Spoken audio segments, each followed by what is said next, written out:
If you were ever handed a piece of intelligence that said you can stop an imminent attack on Americans, but you have to use an airstrike to take out a terror leader, would you pull the trigger? Well, we did. The guy's name was Osama bin Laden. And didn't you tell President Obama not to go after bin Laden that day? I didn't. The president, he went around the table with all the senior people, including the chiefs of staff, and he said, I have to make this decision. What is your opinion? Mr. President, my suggestion is don't go. My suggestion is don't go. If you were ever handed... Good morning and welcome to Inside Politics Sunday. I'm Manu Raju, and we begin with breaking news. A new CNN national poll released for the first time here on Inside Politics Sunday reveals the challenges President Biden faces as he asks voters for a second term, even as former President Trump has been stuck in a New York courtroom fending off criminal charges and with 3 other criminal cases looming. Our new poll, which was conducted by SSRS, finds Trump is leading Biden, who has ample work to do with his base and with independent voters who are breaking to his GOP rival. In a head-to-head race, 49% of voters say they'd pick Trump for president, compared to 43% for Biden. That's a 9-point Trump advantage with independent voters. And add in third-party candidates, and Trump's lead jumps even more. He has 42% to Biden's 33%, and Robert F. Kennedy Jr. gets 16% of the vote. Our poll also underscores the challenges of incumbency, and that voters, 4 years later, have a better view of Trump's presidency compared to Biden's. 55% say Trump's time in office was a success, with only 39% saying the same about Biden's presidency. And look at party breakdown, more people are calling Trump's presidency a success than in January of 2021. And that was in the wake of the Capitol attack by a mob of Trump supporters. The number of independents there going up by 7%. Now, Biden's team believes the numbers will change when voters begin to zero in more on the 2 candidates. In a head-to-head Trump versus Biden matchup, Trump leads by 6 at 49 to 43%. That's significant enough, but it gets even worse. And again, this is nationally. Once again, when RFK Jr. is introduced in the mix, supposedly he maintains this huge surge in support, pulling 16% of the vote, but pulling most of that support away from Joe Biden, giving Donald Trump a +9 in a 5-way race again nationally. And the analysis at CNN, well, let's just say it's been brutal. I think this one question is probably the most important. General opinion of presidency. 55% of respondents believe that Donald Trump was successful during his first term, at 44% finding it a failure. That's a net 11 positive spread. Well, when it comes to Joe, he's underwater by 22 points. At 39% approval. This falls right in line with his general approval rating. I just don't see how a president with such incredibly low numbers, with historically low numbers, can get across the finish line here without, let's just call it, creative help. You know, according to the New York Post, Joe Biden is supposedly the least popular president in 70 years, below Nixon and even Jimmy Carter. Joe Biden is the least popular commander-in-chief at this point in his presidency in the last 70 years, below Richard Nixon, Jimmy Carter, according to a blistering new poll, imperiling his chances of re-election. Biden, 81, notched a dismal 38.7% job approval rating for the first quarter of 2024. And now the venerable Gallup poll found in a survey released on Friday that Joe Biden is 3 points lower than that of one-term president George H.W. Bush at the same time or the same point in his presidency. With about 6 months remaining before Election Day, Biden stands in a weaker position than any prior incumbent. He is literally the worst president in modern American history, according to the data, and it just keeps on getting worse. I'm seeing a lot of data suggesting that Pennsylvania, Wisconsin, Michigan, these states are going to be tight races. Joe Biden's still pulling a chunk of support. He's still got his base. But I don't know what to believe anymore. I don't know if that base really exists or if that base is really going to show up. That's the really important thing. Pollsters are giving people calls and asking who you're going to vote for. And I'm sure there's a lot of people saying, I don't know, Joe Biden. But the question is, are those people going to show up? Are the low propensity voters going to make their voices heard? Are they going to show up for Sleepy Creepy Joe, the worst president in modern American history? I'm not so sure. But as we know, when it comes to the Trump camp, even Ben Shapiro, of all people, is claiming that he'd crawl over glass in order to vote for Trump. I keep playing that clip, we won't play it again, but I think it's important to point out, I don't think anybody would even crawl over a pack of Legos to go vote for Sleepy Joe. All my time in public office, I've been referred to as middle-class Joe. Joe Biden likes to call himself middle-class Joe. He's called himself that more than 500 times. Middle class Joe. Time in public life since I've gotten involved, I've been referred to as Middle Class Joe. This handle I've been given of Middle Class Joe. Everybody calls me Middle Class Joe, and I'm just a middle class guy. It was embarrassing. Bernie Sanders' net worth is more than mine. I mean, I have less money than a socialist. I don't know what the hell happened.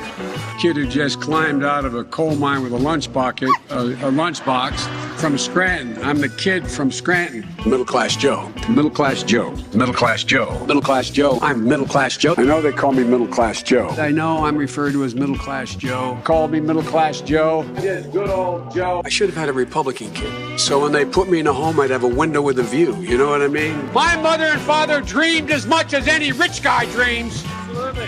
They don't get us. They don't get who we are. They're going to put you all back in chains. He cares about the middle class. Give me a break. That's a bunch of malarkey. This guy doesn't have a clue about the middle class. Not a clue. I know I'm called Middle Class Joe. Biden and his wife Jill reported earning $11 million in 2016 and $4.6 million the year after. I made a commitment I'd never own a stock or a bond. I'd never be involved in a business venture. I'd never accept an honoraria. And my net worth is what it was when I started, $55,000 to $150,000. He's the biggest frickin' liar ever. Did you catch that one thing he said? He said his net worth was between $50,000 and $100,000? Did this guy seriously make the claim not too long ago that his net worth is the same that it was, in the 1970s? Or maybe the 1980s? Poor, in fact, I'm poorer than the socialist. I mean, what the frick? This guy owns multiple multi-million-dollar beach houses. He drives a very unique Corvette from the 1960s that, I don't know, must be worth over $100,000, maybe even more. All of his kids go to the best schools, have the best vacations, but we're supposed to believe that Uncle Joe never saved a dime and never made any money outside of politics. How completely absurd. But really a more important question, how are you not pissed that this guy keeps lying to you? I mean, he does it so brazenly to your face and says the most ridiculous things. He's never owned a stock. He's never even ran a business. He says that as if that's a good thing. I've never done business deals, but let me engage in business deals with foreign nations and let me run the country, which is essentially a big business. But I'm not a business guy now. I don't even know what a business is.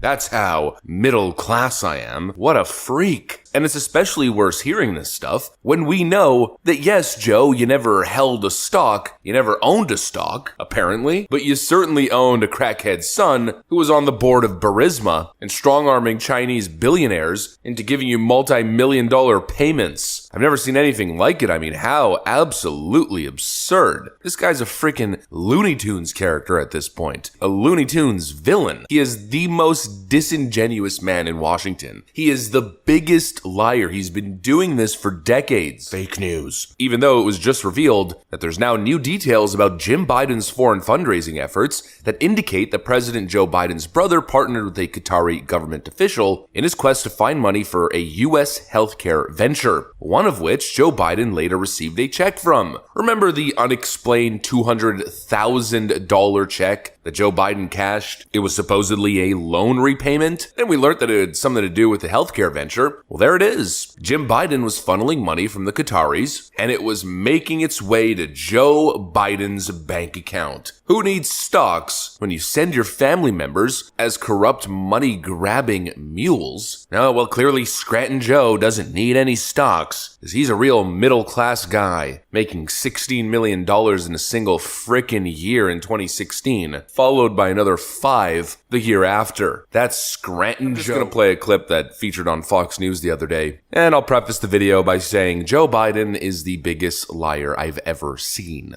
And they never found the body because there were a lot of cannibals for real in that part of New Guinea.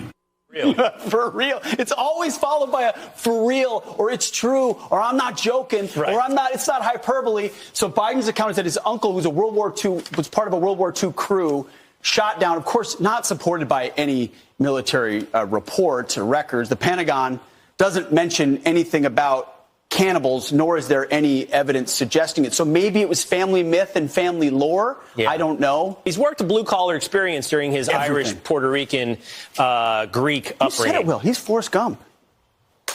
Besides, I used to drive an 18-wheeler. About 1:30, a container ship struck the Francis Scott Key Bridge, which I've been over many, many times commuting from the state of Delaware in our train or by car. I had the great honor of being arrested with our UN ambassador on the streets of Soweto. Wait, let's go through these. This is Forrest Gump. This is great because the White House had to come out and say, officially confirm that Biden never drove an 18-wheeler. They couldn't confirm that he ever... They confirmed that he didn't. Drive an 18-wheeler. Never drove an 18-wheeler. Think he sat in a semi-truck cab once? That he drove a school bus a couple of times. And he once, according to once spent a night riding in a cargo truck, but he was not driving it. So you spend one night, and now you're an 18-wheel driver. He says he took the train many times or the car over the Francis Scott Key Bridge. It doesn't have train tracks. Well, he's Amtrak Joe. He should know, right? It doesn't have any train tracks. He says he was arrested in Soweto. You know, this is in South Africa. There's no record of that. By the way, he said he was also arrested, as we pointed out, during the civil rights movement. No record of that as well. Yep, that's Joe, the biggest liar in politics ever. I mean, I don't think there's anybody even remotely close to him. And the truth is that this is all by Democrat design. Our inner cities are all by Democrat design. Okay. Like Chicago, like Baltimore, and like Detroit, they have been run by Democrats for decades. We have been made to believe that the conditions in our cities are normal. We're supposed to turn a blind eye to the corruption, to the crime, to the gangs, and instead focus on what our media deems of more importance. Boy. We are instead told that we should be focusing on white people. We're supposed to be reactive and angry and fearful about white supremacy, when in fact, it is liberal supremacy that is harming our communities. All right. I say this all the time. You show me a neighborhood where there are liberal policies that reign supreme, and I will show you a neighborhood where Black Americans are struggling in this country. For decades, we have been disrespected by the Democrats. Okay. I'm with you, fellas. We have empowered their party, lined the pocket of their politicians, and we have gotten positively nothing in return for our blind allegiance and faithfulness. I've recently begun to immerse myself, as I told you all yesterday, in old videos and interviews of Dr. Martin Luther King Jr., and I came across an interview of him from 1964. Okay, I'm listening. You have my attention now. Where he was underscoring the problems that were in Black America at that time, and here's what he mentioned. I will quote: school dropouts, crime rates, illegitimacy, rioting, and other social evils, end quote. I find that list to be really interesting because he spoke that list 55 years ago. I guess you're right. And yet today, across all of those categories, we not only have the exact same problems, but the problems have worsened. The audacity that it took to stand up and look Black America in the eye, the audacity that it takes to call out these crooked Black Democrat politicians that have received billions. Yeah, damn right! Billions in aid from our government and effectively stolen it from the struggling cities that they represent. The audacity to call out Elijah Cummings, the audacity to call out Maxine Waters, who lives, by the way, in a $6 million home outside of her own district. That's crazy! President Donald Trump has both the spine and the audacity to save Black America. It takes a lot of guts, and we all know this. When you wake up as a Black American and you realize the truth and you have the courage to speak out about it, the racist leftist media will attack you. CNN is a racist network, in my opinion. Wow. Last week, a jury over in the state of Wisconsin found an election official to be guilty of ballot fraud. Specifically, this was an election official over in Milwaukee named Kimberly Zapata, who back in November of 2022 fraudulently requested several absentee mail-in ballots and sent those ballots to the address of someone who was not even expecting them. However, not everything is as it seems in this case, and the details are rather strange to say the least. And so let's go through them together. And as always, in November of 2022, right ahead of the midterm elections, something odd happened. A Wisconsin state representative named Janelle Brandtjen. She opened her mailbox at home and she found 3 authentic mail-in ballots that were sent there. Quote, Representative Brandtjen received 3 authentic military ballots to her home addressed to Holly, a woman who has never lived there. Branchin believed this was part of a scheme to steal votes in Wisconsin. And as such, this state representative issued a public alert, which included a photo of the 3 ballots that she received. You can see them up on your screen. An official investigation was then launched by the Waukesha County Sheriff's Department, and after several days of investigating, they discovered that these ballots were not sent by mistake. Instead, it was Miss Kimberly Zapata who had requested them by using fake aliases. Here's specifically how it's laid out in the criminal complaint. And just for your general reference, during this period of time, in November of 2022, Ms. Zapata was serving as the deputy director of the Election Commission over in the city of Milwaukee. Quote, on the morning of October 25th, Ms. Kimberly Zapata made up 3 names with fake social security numbers and requested military absentee ballots in those names through My Vote Wisconsin, the state's voter database. Meaning that one morning, approximately 2 weeks before the actual election day, Ms. Zapata went into the state's public-facing website, typed in 3 fake names, 3 fake social security numbers, and that was it. That was all that it took to have real, actual military absentee ballots to be sent to the address that she typed in. Which might sound shocking to you until you realize that, quote, under Wisconsin law, someone requesting a military absentee ballot does not need to register to vote or provide any photo ID to obtain an absentee ballot. Any request automatically results in a ballot being issued. Meaning that this was not a glitch, and this was not something that was only made possible by the fact that Ms. Zapata was a high-ranking election official in the state.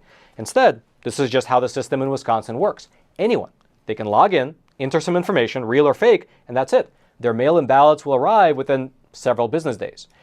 It's a truly amazing system.